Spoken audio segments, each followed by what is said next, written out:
Hello, नमस्कार, अभिनंदन, आभार। मित्रों, जब हिंदी महफिल में इंग्लिश आ जाए और आपकी इंग्लिश कमज़ोर हो तो क्या करें? जी हाँ, इस स्थिति से निपटने और इंग्लिश को वश में करने, मिनटों में वश में करने का सबसे आसान राह बताने जा रहा हूँ। Please listen attentively my dear. जब महफिल में, पार्टी में, मीटिंग में कुछ लोग इंग्लिश में खुद को प्रकट करने लगे तो क्या करें? ऐसी स्थिति में कंफर्टेबल कैसे रहें? ऐसी स्थिति से कैसे निपटें? आइए समझते हैं। माय डियर, सपोज आप अपने कुछ नए पुराने दोस्तों के साथ एक हल्की फुल्की पार्टी में हैं। सब हिंदी में कम्युनिकेट कर रहे हैं, बातचीत कर रहे हैं। कुछ देर बाद जब पार्टी गर्म हो जाती है, हॉट हो जाती है, कुछ लोग, कुछ आपके कुछ साथी खुद को इंग्लिश में प्रकट करने लग जाते हैं। ऐसे में आपकी इंग्लिश यदि कमज़ोर है तो आपको लगता है कि स्थिति आपके लिए असहज है।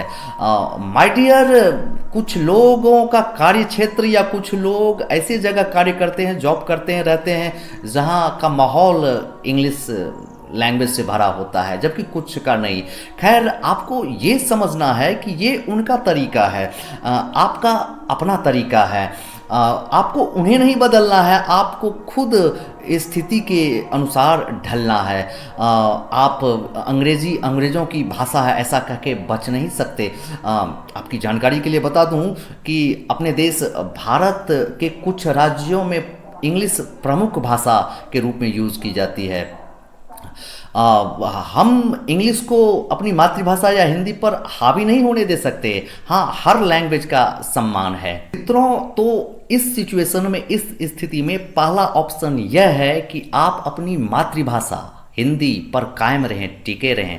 Late them speak whatever language they prefer to.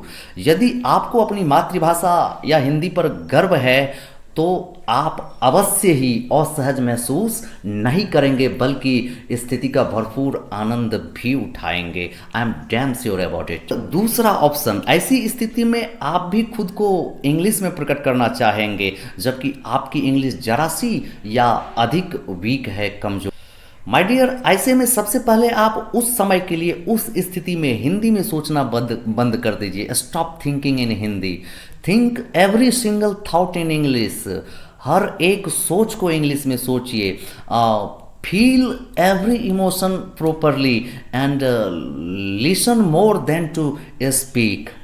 बंधुओं, हमेशा इंग्लिश में नहीं सोचना है। जब स्थिति ऐसी हो या जब स्थिति की डिमांड हो इंग्लिश, तब आपको सोचने की मशीन में इंग्लिश बटन ऑन कर देना है। As if you only know English and I am damn sure that you get through the situation. तो इंग्लिश को मिनटों या घंटों में वश में करने का सबसे आसान राह में मात्र 4 स्टेशंस हैं। इन 4 स्टेशंस को आपको समझना है। Sentence, tense and voice, word power and think in English.